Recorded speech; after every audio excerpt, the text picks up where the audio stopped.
이번엔 글로벌 특파원 리포트 시간입니다. 미국 현지의 생생한 분위기 정인설 워싱턴 특파원과 알아보겠습니다. 자, 바이든 대통령이 현지 시간 18일 이스라엘을 방문합니다. 지금 단시간 내에 이 많은 난제들을 다 풀어낼 수 있을지에 주목이 많이 집중되고 있지 않습니까? 네, 그렇습니다. 바이든 대통령이 미국 시간으로 17일에 이미 출발을 했고요. 이스라엘에 18일 도착을 합니다. 한국 시간으로 오늘 오후부터 공식 일정을 시작하는데요. 단 하루 만에 이스라엘, 요르단, 팔레스타인, 이집트 정상들을 만나기로 했습니다. 그러니까 도착도 하기 전에 큰 악재가 발생했죠. 하마스가 통치하는 가자 지구의 병원이 공습을 받아서 500명 이상이 사망하는 사고가 일어났습니다. 하마스는 이스라엘 공습 때문이다라고 밝히고요. 이스라엘은 이슬람 지하드 소행이지 이스라엘군이 한 게 아니다라고 부인을 하고 있습니다. 아마 추가 조사를 통해서 진실이 밝혀지겠지만 바이든 대통령 회동 전에 대형 악재라고 할 수가 있겠죠. 그래서 팔레스타인 자치정부 수반은 추모 기간을 설정하면서 바이든 대통령을 만나지 않겠다라고 선언을 했습니다. 가뜩이나 가자 지구 내 민간인 통로가 마련되지 않고 있죠. 가자 지구와 이집트를 연결하는 라파 통행로인데요. 이스라엘과 이집트, 하마스가 서로 요구사항이 달라서 통로 개방에 합의가 되지 않고 있습니다. 이 부분을 이제 바이든 대통령이 가서 풀어야 하고요.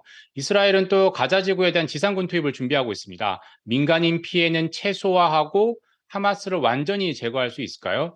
그래서 일각에선 지상전을 하지 않고 이스라엘이 하마스 지도부만 정밀 겨냥하는 작전으로 전환할 가능성도 있다. 이런 관측이 나오고 있습니다.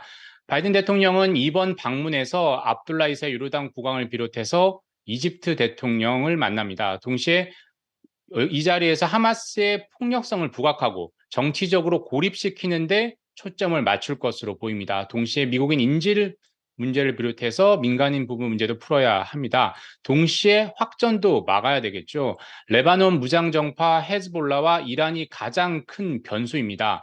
전날 이미 이란은 헤즈볼라를 앞세워서 이스라엘을 선제 공격할 수 있다라고 경고를 했습니다. 전체적으로 병원 공습으로 인한 일촉즉발로 가고 있는 상황에서 민간인 피해는 최소화하는 방안을 마련해야 하고요. 그러면서 하마스나 이란을 중심으로 한 시아파 벨트를 약화시키면서 확전을 방지하는 어려운 문제를 풀 수 있을지 오늘 바이든 대통령의 일정을 차근차근히 잘 지켜봐야 될 것 같습니다.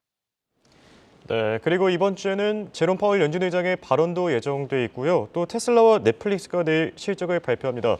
투자자들이 체크해야 될 일정들과 함께 또 대중 반도체 추가 수출 금지 관련 소식까지 전해주시죠. 네, 간밤에 이제 미국이 중국의 반도체 제재 우회를 막는 추가 수출 금지 조치를 내놨습니다. 우선 미국이 저사양 AI 반도체에 대해서도 대중 수출을 금지했습니다. 이로써 엔비디아의 저사양 A칩도 대중 수출이 금지가 되게 됩니다. 또 상무부는 또 모기업이 중국이나 마카오, 그 외 미국의 무기 금수 대상 국가에서 나온 업체에 대해서도 반도체 소재와 상관없이 반도체 수출을 금지하기로 했습니다. 이외에 이제 미국 경기가 이번 주에 여전히 변수가 될 텐데요. 경기를 떠받치는 소비는 여전히 강했습니다. 미국 시간으로 17일 오전, 한국 시간은 어제 밤에 나온 9월 미국의 소매 판매는 전월보다 0.7% 증가했습니다. 시장 예상치인 0.2%로 크게 웃돌았죠. 카드 연체율 증가, 학자금 대출 상환 개시 등으로 인해서 미국 소비가 줄어들 것이라고 예상을 했지만 빗나갔습니다. 이 때문에 미국 국채 금리는 또다시 2006년, 2007년 이후 최고치를 뚫고 오늘 많이 상승을 했습니다. 이미 연준 인사들은 지난주부터 시중 국채 금리 상승으로 인해서 11월에 기준금리를 올릴 필요가 없다라는 취지의 발언을 많이 해왔었는데요. 이번 주에도 이런 발언을 할지 관심입니다. 파월 의장이 미국 시간으로 19일 목요일에 뉴욕 경제클럽에서 토론자로 나서고요. 존 윌리엄스 뉴욕 연연 총재 등 10여 명의 페드 인사들이 공식 석상에 섭니다. 그리고 전장의 확전 가능성으로 유가도 관심사인데요. 오늘도 물론 올랐죠. 이 부분에 대해서 연준 인사들이 어떤 평가를 할지도 관전 포인트입니다. 현재까지 연준 위원들은 내년 금리 인하에 대해서는 상당히 말을 아끼고 있죠. 추가 긴축과 관련해 완화적인 발언을 내놓으면 금리는 하락세를 보이고 그 반대일 경우엔 또 증시는 또 약세를 보일 수가 있을 수 있을 것 같습니다. 18일에 페드가 기준금리를 정할 때 참고 자료를 쓰고 있죠. 연준의 경기 동향 보고서인 베이지북이 나옵니다. 이런 지표가 한국 시간으로 19일에 열리는 한국 금통위원회도 상당한 영향을 끼칠 것으로 보입니다. 그리고 미국 기업들의 3분기 실적도 주목해야 되겠죠. 18일에 미국 시간으로 18일에 많이 몰려 있는데요.